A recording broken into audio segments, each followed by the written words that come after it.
আসসালামু আলাইকুম। তো ফার্স্টেই বলে নিতেছি আমাদের যত অ্যানালাইসিস সেটা কোনো সেল বাই ডিরেকশনের জন্য না। এটা মেইনলি এডুকেশনাল পারপাসে নিজের অপিনিয়নগুলা শেয়ার করা হইতেছে, কোনো ইনফ্লুয়েন্স করার জন্য না।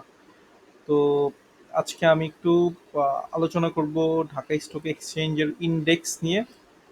বেশ, আমরা অলরেডি এখানে কিছু ড্র করা আছে চার্ট, মানে ট্রেন্ড লাইনগুলো মেইনলি হচ্ছে ড্র করা, রেজিস্ট্যান্স সাপোর্ট ড্র করা। তো সেই অনুযায়ী আমরা দেখতে পাচ্ছি, আপনারা স্ক্রিনে দেখতেই পারতেছেন যে প্রতিটা জায়গায় রিসপেক্ট করতেছে, অর্থাৎ যে যে লাইন ড্র করা আছে সেই অনুযায়ী কিন্তু রিসপেক্ট করতেছে। আমরা এটা জানি না যে কোন জায়গায় যায় সাপোর্ট পাবে, কোন জায়গায় কোন রেজিস্ট্যান্সটা ব্রেক করবে, এটা বলা যায় না। বাট সেটা হচ্ছে ক্যান্ডেলের উপর ডিপেন্ড করে মোটামুটি একটা ধারণা করা যায়, হ্যাঁ এই জায়গায় হইতেছে এখন সাপোর্টটা পাইতে পারে বা রেজিস্ট্যান্সটা ব্রেক আউট নাও করতে পারে। বিষয়গুলো এমন, যেমন হচ্ছে একটা পয়েন্ট যদি আমি এখানে দেখাই, আহ, একটা পয়েন্ট যদি আমি এইখানে দেখাই, এই যে এই পয়েন্টটা,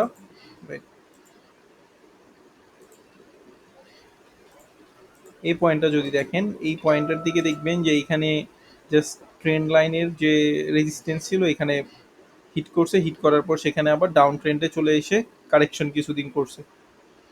করার করার পর এই ট্রেন্ড লাইনটা রেজিস্ট্যান্স ব্রেকআউট করার পর আবার এখানে রেজিস্ট্যান্সে যায় কিছুদিন ট্রাই করছে ব্রেকআউট করার, বাট করতে পারেনি। সো দুর্বলতা শো করছে, দুর্বলতা শো করার পর আবার সে হচ্ছে কারেকশনের দিকে আসছে। এখন যে ব্যাপারটা, দীর্ঘদিন মোটামুটি একটা ভালোই কারেকশন হয়েছে। নেক্সট যে ব্যাপারটা সেটা হচ্ছে যে সাপোর্ট লাইনের দিকে আছে। এই সাপোর্ট লাইনের দিকে যদি আটকাইবো, আর যদি না আটকায় অর্থাৎ এখানে যদি সাপোর্ট না নেয় তাহলে সেটা নিচে যাবে, একবারে সহজ কথা। কোন জায়গায় আছে বর্তমানে যে পয়েন্টটা, সেটা হচ্ছে 5337-এর দিকে ক্লোজ হয়েছে আজকে, মানে গতকাল। আর এখন আমি যেহেতু রাতে করতেছি ভিডিওটা, তো আপনারা সকাল আর কি দেখতে পাবেন।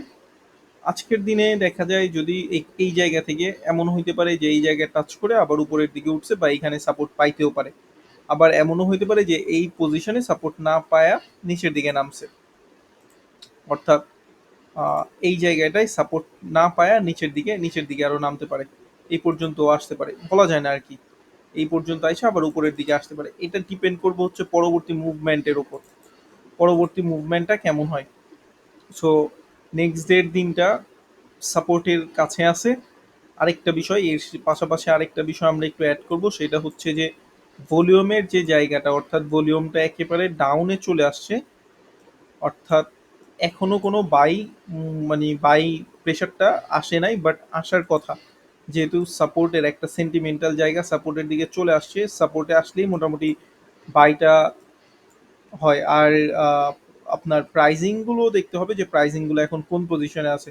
অনেক স্ক্রিপ্টগুলো কি প্রাইজিংগুলো ফেয়ার প্রাইজে আছে নাকি, বা প্রাইজিংগুলো ঠিক জায়গাতে আছে নাকি। যদি কারেকশনগুলো হয়ে থাকে, প্রফিট টেকিংটা হয়ে থাকে, প্রাইজিংয়ের জায়গা যদি সেট হয়, তাহলে এখান থেকে সাপোর্টটা উপরের দিকে উঠবে। আর যদি এমনটা এখনো না হয়, আরেকটু কারেকশন করতে পারে, সহজ হিসাব।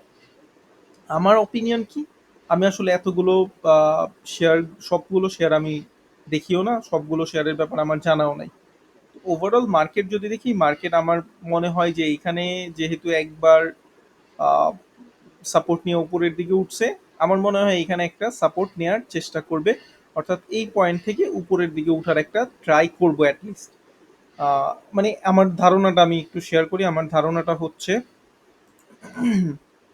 এই পয়েন্ট থেকে অ্যাটলিস্ট এই পর্যন্ত যাওয়ার জন্য ট্রাই করবে। যদি তার আরও কারেকশন বাকি থাকে তাহলে এই জায়গা থেকে আবার নিচের দিকে নামতে পারে, অর্থাৎ আপনার 5474 পর্যন্ত উঠে যদি আরো কারেকশন বাকি থাকে তাহলে 5400 পর্যন্ত আবার নেমে, বা 5400 বা 380-90 এই পর্যন্ত নেমে দেন আবার কন্টিনিউ করলে করতে পারে, এমনটা হইলেও হইতে পারে। বাট নট শিওর, এটা মার্কেটের উপর ডিপেন্ড করবে কি হয়, এটা আমার ধারণা। যদি এখানে কারেকশনের আরো বাকি থাকে তাহলে আবার নামবে, আর যদি এখানে কারেকশনটা হয়ে যায়, অর্থাৎ যদি মার্কেট মেকাররা বা যারা বায়ার তারা যদি মনে করে হ্যাঁ এখন প্রাইসগুলো সব ঠিক আছে, তারা যদি ইন করে মার্কেটে, মার্কেটের মধ্যে যদি ভলিউম আরও দেখতে পাই তাহলে এই রেজিস্ট্যান্সটা ব্রেক করে উপরের দিকে যাবে। যদি না হয় তাহলে এখানে কিছুটা বাইং বিহেভিয়ার শো করবে, শো করার পর আবার কিছুটা কারেকশন আসবে কিছু স্ক্রিপ্টে, দেন আবার ফাইনালি বাইং বিহেভিয়ার শো করবে। এই হচ্ছে ওভারঅল ডিএসসি নিয়ে আলোচনা। এটা আমার ধারণা, দেখা যাক কি হয়। আপনারা আপনাদের মতো ট্রেড করেন, শেয়ার সেল বাই করেন। তো ধন্যবাদ, আজকের জন্য এইটুকুই।